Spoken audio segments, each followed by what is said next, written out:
30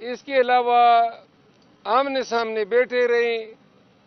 بڑے خوشگوار ماحول میں اجلاس ہوا اور یہ فیصلہ ہوا ہے کہ آئندہ کے لیے جو اہم فیصلے ہوں گے وہ کور کمیٹی کے نوٹس میں لائے جائیں گے اور کور کمیٹی کے وساطت سے بھی کیے جائیں گے.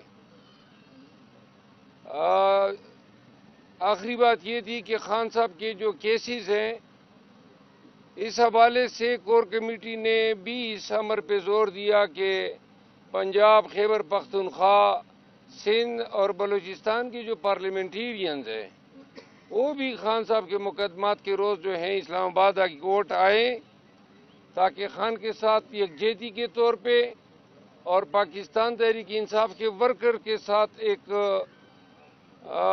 یگانگت کے طور پہ ان کی حاضری سے پاکستان تحریک انصاف کے لوگوں کے حوصلے بلند ہوتے ہیں. آئندہ کے لیے جو بھی احتجاج ہوگا تو پارلیمنٹیرین جو ہیں وہ صوبوں میں یا مرکز میں نہیں بیٹھیں گے بلکہ جائیں گے اپنے حلقوں میں اور احتجاج کی قیادت کریں گے. تو لہذا قیادت احتجاج جو ہیں آئندہ قیادت کی ذمہ داری رہے گی. اچھا یہ بتا دیجیے احتجاج جو کرنے جا رہی ہے تحریک انصاف کیا اس کو حکومتی اجازت کے ساتھ مشروط کیا جائے گا؟ نہیں، حکومتی اجازت تو ہم نے 2 سال میں نہیں لی ہے.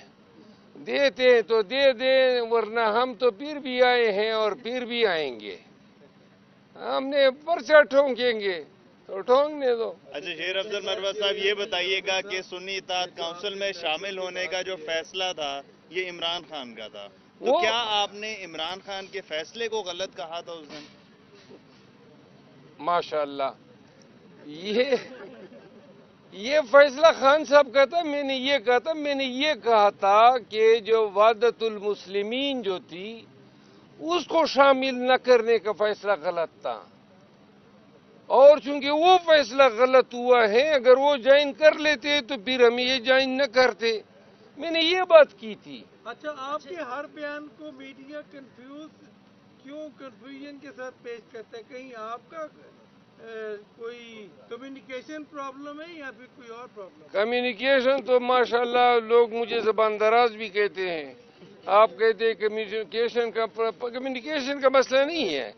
لوگ اپنی مرضی کی چیزیں اچک لیتے ہیں اور سیاق و سباق سے ہٹ کے جو ہے.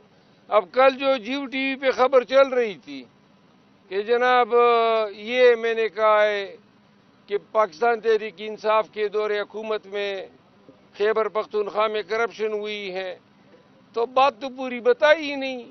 میں نے تو یہ کہا تھا کہ جنہوں نے کرپشن کی تھی وہ تو گنگا میں اسنان کر گئے، دھل گئے اور وہ جناب ان کو کسی نے چھیڑا بھی نہیں، چاہے پرویز خٹک ہو، محمود خان ہو یا اور بہت سارے وزراء جو ان کے ساتھ چلے گئے. ایسی ضرورت کیا پڑی؟ کیا کوئی مس انڈرسٹینڈنگ؟ نہیں، ہماری روٹین میں تمام جو عوامل ہوتے ہیں ان کا ہم جائزہ لیتے ہیں. کور کمیٹی کا اجلاس پہلے ہم زوم پہ اور جب سے قیادت باہر آئی ہے تو اب فزیکل میٹنگ بھی ہم کر رہے ہیں. اچھا یہ بلے کا نشان چلا گیا، مخصوص نشستیں نہیں ملی، اس کے بعد آپ کو سب کو یاد آیا پارٹی کو کہ کور کمیٹی فیصلہ کرے ورنہ تو اکیلے لوگ فیصلہ کرتے تھے خان کے مشاورت کے بغیر ہی. تو یہ ابھی کیوں ہوا جب پارٹی کو نقصان ہو گیا تب یاد آئی؟ میں عرض یہ کروں کہ پہلے بھی کور کمیٹی کی رائے کا خیال کیا جاتا تھا. خان صاحب خود کرتے ہیں، بلکہ خان صاحب نے کئی دفعہ میں کہا ہے کہ کور کمیٹی سے رجوع کریں اور ان سے ان پہ آپ کلیکٹیو وزڈم جو ہے اس میں شامل کرائیں.